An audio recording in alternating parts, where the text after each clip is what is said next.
आइए नेक्स्ट देखते हैं व्यवहार में सामाजिक सरोकार। हिंदू धर्म में सामाजिक सरोकार को लोगों को दिन प्रतिदिन के व्यवहार में और धार्मिक संस्थाओं की गतिविधियों में देखा जा सकता है, जिसमें पहला प्रारंभिक वैदिक काल। प्रारंभिक वैदिक काल की सामान्यतः विशेषता सामूहिक जीवन पद्धति रही है, जिसमें संपत्ति पर जनजातीय कबीलों का समूह का स्वामित्व होता है। जो कुछ भी संकलन अथवा शिकार किया जाता है उसे सामूहिक रूप से बड़े समूहों में करना होता है। वैदिक आर्य जो सामूहिक श्रम करते थे उसे सत्र कहा जाता था, जिससे सामूहिकता का बोध होता है। इस प्रकार वितरण और उपभोग के सहायक कार्यकलाप भी सामूहिक रूप से किए जाते थे। वे लोग संपूर्ण पारस्परिक और आपसी सहायता का जीवन जीते थे, चाहे उनकी आवश्यकताएं बुनियादी हो या फिर बीमारी और बाहरी खतरे जैसे संवेदनशील स्थितियों से पैदा होने वाली विशिष्ट आवश्यकताएं हैं। अग्नि स्थान तो जनजातीय समाज का केंद्र बिंदु होता था। यज्ञ के कर्म कांड में आदिम जनजाति सामूहिक जीवन के सभी पक्षों का पुनर्निर्माण होता है। पवित्र अग्नि में खाद्य पदार्थों की आहुति देने अथवा पशु बलि के रूप में यज्ञ की अवधारणा का यही आधार है। व्यक्ति के पास जो कुछ भी है उसका उपयोग वह दूसरे के साथ मिल बांट कर करे। इसके पीछे दर्शन यह है कि हमें हमारे पोषण के प्रत्येक वस्तु देव से मिली है और हम यज्ञ के माध्यम से देव ऋण का कर्ज उतारते हैं और इसके लिए अपनी प्रत्येक वस्तु का उपयोग दूसरे के साथ मिल बांट कर करते हैं, चाहे वह भोजन हो, धन, ज्ञान अथवा श्रम या मजदूरी ही क्यों न हो। जनजातीय जीवन पद्धति में युद्ध तथा शांति दोनों ही समय कबीले के प्रत्येक सदस्य के अंश एक समारोह में वितरित किया जाता था, जिसे हवन कहते हैं। एक दाता और एक प्राप्ता के बीच दान की प्रथा सामाजिक उद्विकास के उस चरण में प्रासंगिक नहीं थी। दान शब्द का प्रयोग वैदिक साहित्य में एक कबीले के सदस्यों के बीच धन के वितरण के लिए हुआ है। आइए नेक्स्ट देखते हैं प्रवर्तिक वैदिक काल। वैदिक काल के अंत तक आते आते एक कृषि आधारित सामाजिक व्यवस्था विकसित हो गई थी। निजी संपत्ति और व्यवसाय आधारित वर्ग व्यवस्था का उदय हो गया था। विस्तृत परिवार, कुल अथवा गोत्र अलग अलग गांव में रहते थे। योद्धा वर्ग क्षत्रिय पर समुदाय की रक्षा की जिम्मेदारी आ गई। योद्धाओं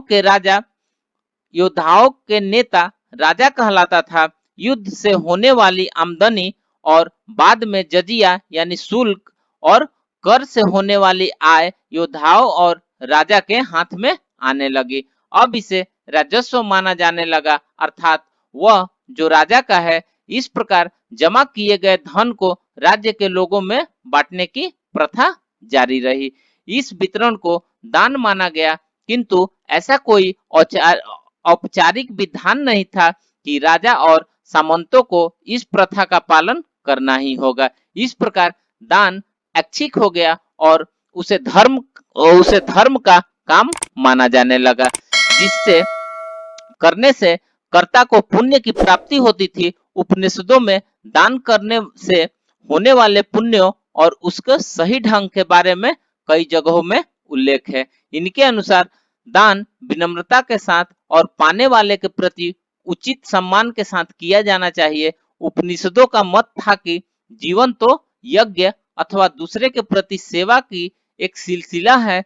दान केवल एक समाज सेवा नहीं बल्कि प्रार्थना के समान था। व्यक्ति इसे अपनी ही खातिर करता था, क्योंकि वह यह मानता था कि यह एक विशेषाधिकार था जिसके माध्यम से वह भगवान की सेवा कर रहा था। भिक्षा देने की आदत आम थी और कोई भी घर भिक्षु को खाली हाथ नहीं लौटता था, क्योंकि इसे पाप समझा जाता था। आइए नेक्स्ट देखते हैं उत्तर वैदिक काल। उत्तर वैदिक काल में हिंदू समाज, राज्य तंत्र, कुल मिलाकर शास्त्र कहे जाने वाले ग्रंथों, विशेषकर मनुस्मृति और कौटिल्य के अर्थशास्त्र से शासित थे। जाति व्यवस्था और पुरुष सत्ता के प्रति वचनबद्धता के बावजूद शास्त्रों में सामाजिक सरोकार और निष्पक्षता तथा न्याय का बोध का सर्वदा अभाव नहीं था। मनुस्मृति और अर्थशास्त्र दोनों में ही सुशासन के माध्यम से जन कल्याण को बढ़ावा देने पर जोर दिया गया। हालांकि मनुस्मृति को आमतौर पर स्त्री विरोधी बताकर उसकी निंदा की जाती है, तथापि अर्थशास्त्र और मनुस्मृति दोनों को ही अनुसार यह विहित था कि दिन स्त्रियों पर राजा विशेष ध्यान दे और उन्हें दस्तकारी के लिए कच्चे माल की या अन्य सहायता दी जाए। जो स्त्रियां बाहर आने जाने की योग्य नहीं थी, उन्हें उनकी चौखट पर ही सहायता देनी होती थी। पत्नी को पति से भरण पोषण का खर्चा मांगने का पूरा अधिकार था। कौटिल्य यानी चाणक्य मौर्य वंश के संस्थापक राजा चंद्रगुप्त मौर्य का सलाहकार था। उसने अर्थशास्त्र में राजाओं के लिए निर्देशक सिद्धांत निर्धारित किए। लोगों को सुख में राजा का अपना सुख निहित होता है, उनके कल्याण में उसका अपना कल्याण होता है, उसे वह करना चाहिए। जिससे लोगों को कल्याण को बढ़ावा मिलता है, वह नहीं जिससे केवल उसे प्रसन्नता मिलती हो। राजा सार्वजनिक सेवाएं और अनिवार्य सुविधाएं उपलब्ध कराए और स्त्रीय उपभोक्ताओं, उधार लेने वाले, दिहाड़ी मजदूरों, रोगियों और कैदियों को भी अधिकार सुनिश्चित करे। मौर्य साम्राज्य के समूचे काल में, बौद्ध सम्राट अशोक के शासन काल में और परवर्ती गुप्त साम्राज्य में दान कर्म पर विशेष जोर रहा। लोगों का कल्याण राजाओं का मुख्य कार्य होता था और वे अपना जीवन उसी प्रकार समर्पित कर देते थे। यहाँ यह उल्लेखनीय है कि गुप्त काल में विकलांग व्यक्तियों के प्रशिक्षण और सुधार के लिए भारत में पहली बार कार्यशालाएं स्थापित की गई। क्षत्रिय योद्धा वर्ग और वैश्य व्यापारी वर्ग केवल ब्राह्मणों को ही नहीं बल्कि पूरे समुदाय को दान देते थे। कुओं, तालाबों, नहर आदि का निर्माण, वन उपवन में वृक्षारोपण, मंदिरों, धर्मशालाओं, पाठशालाओं, चिकित्सालय आदि का निर्माण तो जन सेवा के अभिप्राय से किया जाता था और ईश्वर की प्रार्थना के रूप में समर्पित किया जाता था। ऐसी मान्यता थी कि दूसरे को कल्याण के लिए काम करने से पुण्य होता है। दान के अंतर्गत भौतिक दृष्टि से गरीब लोगों के कष्ट दूर करने के लिए धन दिया जाता था और समाज सेवा संस्थाओं को उपहार दिए जाते थे। परिवार को निर्देश था कि वे अपने बीमार सदस्यों और विकलांगों की देखभाल करें। कामगारों के संघ श्रेणी अपने कामगार सदस्यों के हित का ध्यान रखते हैं। विभिन्न जातियों की पंचायतें अपने अपने सदस्यों की कल्याण संबंधी जरूरतों को पूरा करती थी। नंदी पुराण में चिकित्सालयों के निर्माण का उल्लेख है, जिनमें बीमार लोगों को मुफ्त दवा दी जाती थी। सामंती व्यवस्था स्थापित होने के बाद शूद्रों को काम पर रखने वाले के लिए उनके प्रति दायित्व निर्धारित थे। उन्हें सुनिश्चित करना होता था कि शूद्रों को पर्याप्त भोजन, वस्त्र और आवास मिले। बीमारी और मृत्यु जैसी आपात स्थितियों में और परिवार में शादी विवाह जैसी आकस्मिक जरूरतों के समय उनका ध्यान रखा जाए और उनकी मेहनत का उचित पुरस्कार उन्हें मिले।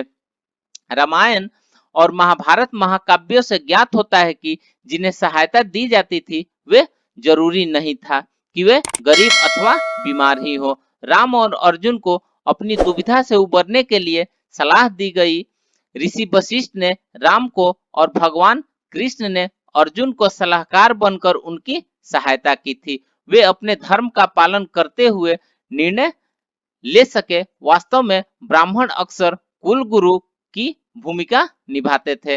वे क्षत्रिय और वैश्य परिवारों को कठिन दौर में ढाढ़स बढ़ाते थे, उनकी स्मृति और कल्याण के लिए यज्ञ करते थे, परिवार के झगड़े निपटाते थे, यजमान के शिक्षक की भूमिका निभाते थे और अपनी सेवाओं को बदले में दक्षिणा लेते थे। ये ब्राह्मण पुरोहित विद्वान होते थे, कर्म कांडों में कुशल होते थे, विनम्र होते थे, शुद्ध तपस्वी जीवन जीते थे और अत्यधिक सम्मानित होते थे।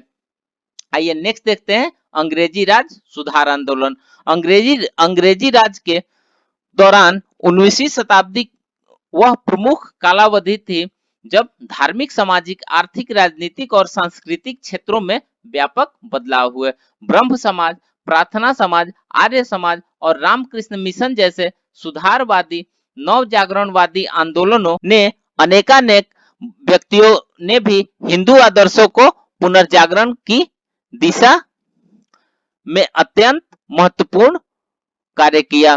अनेक सन्यासियों ने शोषक तंत्र को उखाड़ फेंकने के लिए जन आंदोलन का नेतृत्व किया। अनेक हिंदू धर्म गुरुओं ने गरीबों की मदद के लिए न केवल दान किया बल्कि उन्हें लामबंद भी किया।